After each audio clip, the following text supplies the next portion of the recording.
Ok. Le terrorisme fait partie de l'islam. Le terreau fait partie de l'islam. C'est quel livre ça? C'est quel livre ça? Ça, voilà. Ouais, j'aurais dû commencer par là. Nous sommes avec là. Voilà. Le terreau fait partie de l'islam. Quiconque le réprouve est mécréant. De Cheikh Abd al-Qadi ibn Abd al-Aziz. C'est un savant de l'islam. C'est un savant de l'islam. Nous vous présentons la traduction d'une épître de Cheikh Abd al-Qadi ibn Abd al-Aziz qu'Allah le récompense, intitulée Le terreau fait partie de l'islam. Quiconque le réprouve est mécréant. Al-Arabe jusque-là. Alors, on est là. Le terreau qu'Allah nous a prescrit et ordonné et est la préparation de la force et mettre tous les moyens en œuvre pour pouvoir résister aux ennemis d'Allah et de son messager. Allah dit et préparé. Pardon? Même montre bien le livre, pareil, il voit des commentaires, on dit c'est faux, c'est mensonge. Bon, le livre est là. Tu peux toi-même chercher. Tu peux chercher toi-même. Vas-y, cherche toi-même, cherche toi. Cherche toi toi-même. Cherche toi. Tu peux chercher. Fantastique, tu peux chercher. Tu peux faire la recherche chez toi toi-même. Sur l'internet, ce ne sont pas des livres cachés. Donc, nous sommes ici. Je suis avec un second livre. Le statut juridique des opérations martyrs. Le statut juridique des opérations martyrs. De Cheikh Hamoud Ibn Oula H. Chouabi. Voilà, le nom est là. Voilà, le livre, il est là. Celui qui veut, il peut aller chercher. Voilà.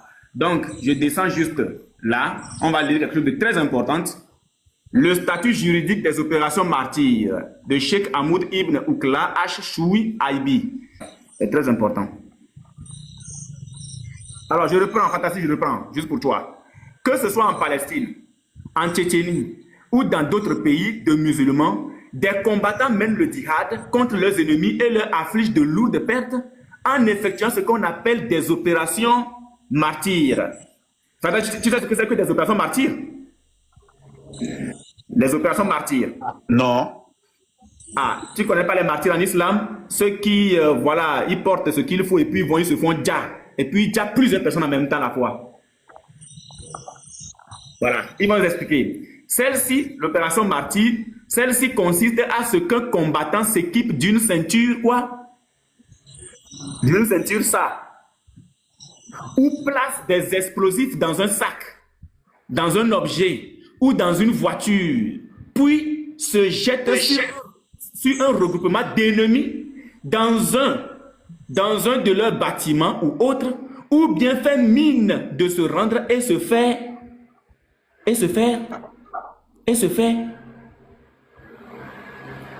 boum. Voilà, et se faire boum pour obtenir le martyre, combattre l'ennemi et lui causer des dommages. Alors, les questions ont été posées. Quel est le jugement de l'islam sur de telles opérations? Est-ce que cet acte est considéré comme un suicide? Quelle est la différence entre le suicide et les opérations martyrs? C'est ce qu'ils vont développer dans ce livre. Réponse du cheikh. Avant de répondre à ces questions, il faut savoir que de telles opérations font partie des moyens de lutte modernes.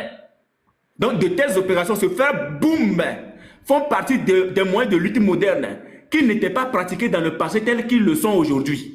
Et à chaque époque, ces moyens de lutte, les savants ont donc interprété leur cas d'après les tests de généralité, les événements et les situations semblables à celles-ci, et sur lesquelles les pieux prédécesseurs ont émis des avis juridiques, ce qu'on appelle la fatwa. On descend un tout petit peu. Les opérations martyrs mentionnées précédemment sont des actes licites du point de vue de l'islam.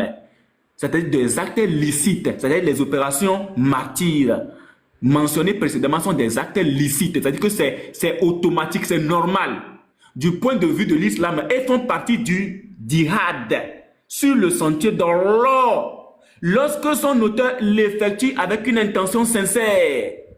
Elles font partie des moyens de lutte ayant le plus de succès et des plus efficaces contre l'ennemi. La sourate 9, le verset 111, rapidement.